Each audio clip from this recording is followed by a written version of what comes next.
You already know the song is going to hurt. You can feel it before the first note. Your thumb hovers over it anyway. And then you press play, you let a stranger's heartbreak fill the room, and somehow you feel better than you did a minute ago. That should not make sense. Think about it for a second. Pain is a warning. Your whole body is built to avoid it. Touch something hot and you pull your hand back before you've even decided to. Taste something rotten and you spit it out. Every alarm you own exists to keep suffering at a distance. And then you cue up a sad song on purpose. This week, millions of people did exactly that. A new album dropped full of slow, aching songs about love going wrong, and people did not listen once and move on with their lives. They listened on a loop. They listened in the dark. They texted their friends to say it ruined them, and they meant it as a compliment. Why would a creature so finely tuned to avoid pain go looking for it 3 minutes at a time? The real answer is far stranger than you like sad music, because you don't exactly. What is happening inside you when that song plays is one of the oldest tricks your brain has ever pulled. And once you see it, you will never hear a sad song the same way again. Start with what is actually happening in your skull. When a piece of music builds toward the moment you have been waiting for, your brain releases dopamine. Dopamine is the chemical your brain uses to mark something as worth wanting. Food, a win, the face of someone you love. The same stuff floods the same regions when a chorus finally lands. A neuroscientist named Robert Zatorre, working with a researcher named Valerie Salimpour at McGill University, watched this happen in real time. They slid people into a brain scanner and played them music that gave them chills. And they found something odd. The dopamine did not peak at the big emotional moment. It peaked just before it, in the anticipation, in the wanting. Read that again, because it is the whole game. Your brain rewards you most for the part right before the payoff. A sad song is built almost entirely out of that part. It withholds, it delays, it circles the note you are aching for and refuses to resolve it. And your brain leans in, certain the release is coming. The tension is the product. The longing is the point. You are not enjoying the sadness. You are enjoying the reaching, but that is only half of it because dopamine explains the pull. It does not explain the comfort. For that, you have to look at a hormone with a deeply unglamorous name, prolactin. It is the same chemical your body releases when you cry, not the dramatic, performative crying, but the quiet kind, the kind that arrives after the worst has already happened and there is nothing left to do but feel it. Prolactin is part of how your body talks itself down off the ledge. It is the chemical equivalent of a hand on your back. A music scientist named David Huron proposed something elegant about this. When you hear music that is genuinely, convincingly sad, your brain may begin preparing for grief. It releases the consolation before the loss arrives. You get the warm, settling wave that is supposed to follow heartbreak without having to survive the heartbreak first. In other words, a sad song lets you borrow comfort you never earned. Sit with how absurd that is for a moment. You are tricking a survival system that is hundreds of thousands of years old into soothing you over a breakup that is not yours, in a relationship that does not exist, described by a person you have never met. And it works. Your body does not check the paperwork. So, why would you be built this way? Why would feeling fake sadness produce real relief? To answer that, you have to leave the recording studio and walk back, way back. For almost all of human history, your ancestors lived in small groups, a few dozen people maybe. And in a group that size, emotion was not a private event, it was a signal. When one person grieved, the others gathered. Sadness was a call, and the answer was closeness.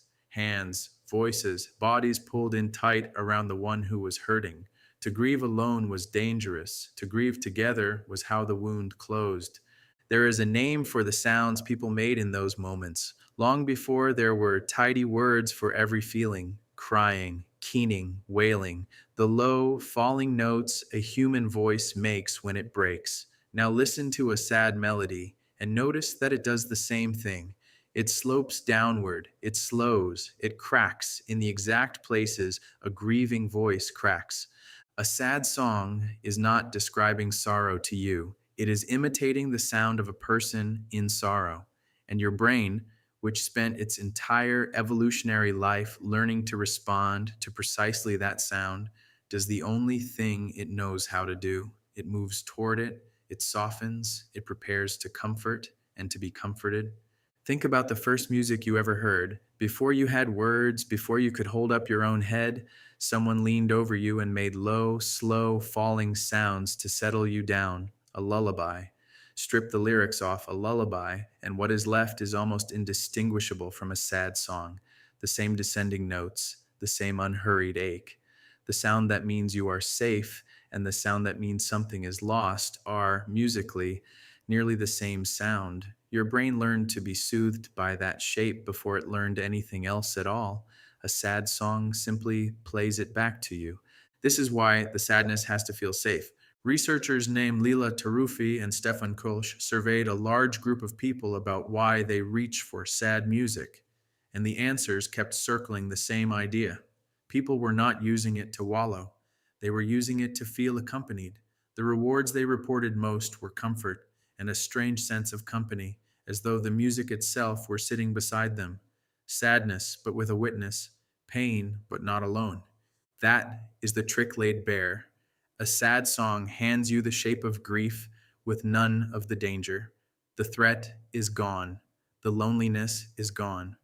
What is left is the part of sorrow that actually heals you, served in a form your body cannot tell is fictional. There is even a study that catches your brain in the act of believing two contradictory things at once. A researcher named Ai Kawakami played people sad music and asked them to separate what the music sounded like from what they themselves actually felt.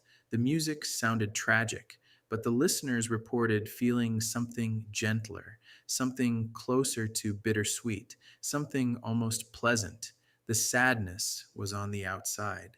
The comfort was on the inside. They were holding both at the same time and calling the result beautiful. You do this too. You have just never stopped to name it. There is a physical version of it you have felt in your own skin. The shiver, the wave that climbs your arms and crosses the back of your neck when a song lands exactly right. Scientists have a wonderfully clinical name for that too: frisson.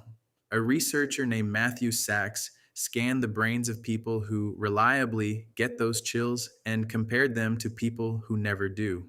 The ones who felt it had denser wiring between the part of the brain that hears and the part of the brain that feels. More bridges, more traffic. For them, sound and emotion are practically the same road.